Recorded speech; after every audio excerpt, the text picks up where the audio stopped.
Hello everyone, on board ako ngayon dito sa isang bus ni GV Florida, isang DM14 bus, and ito yung bus number GD142 at papunta ako ngayon sa San Fernando City, La Union.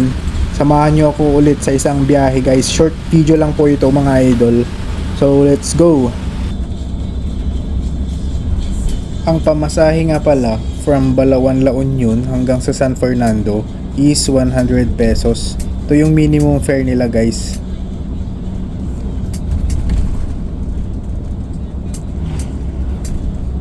Okay, first impression tayo. Napaka-smooth ng suspension guys. Tapos napakalambot pa ng seats.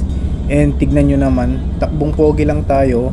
69-70 kph lang ang takbuhan. Ayan, at nasalubong natin si 376 ng Partas papuntang Vigan. Tsaka si Mitchakoy papuntang Abra naman.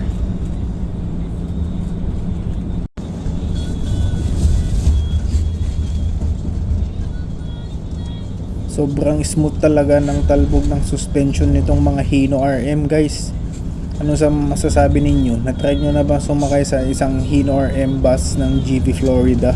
Comment ninyo naman yung experience ninyo.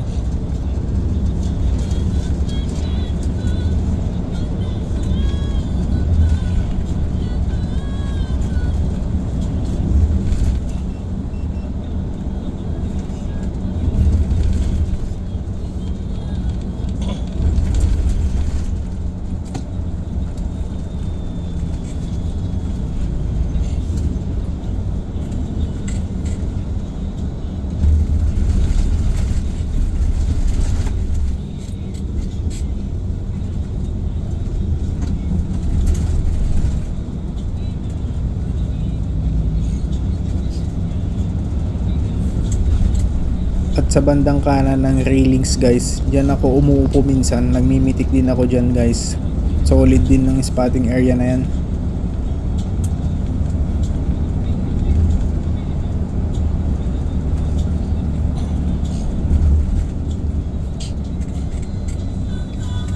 Tas dito na kurbada at ayun na nga, nasalubong pa natin yung Kia Grandbird ng Viron. Dito din ako namimitik guys, napaka solid dito ng mga shots.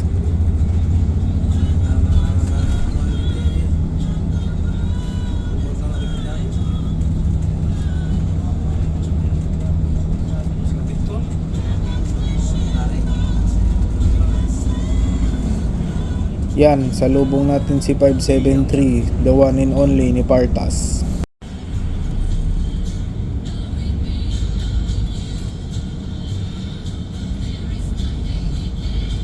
And dito na sa San Juan Town proper, pansinin nyo yung sa left side, yung acacia dati na malaki dyan.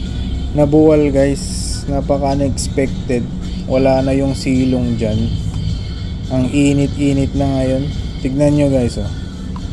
Pansinin nyo.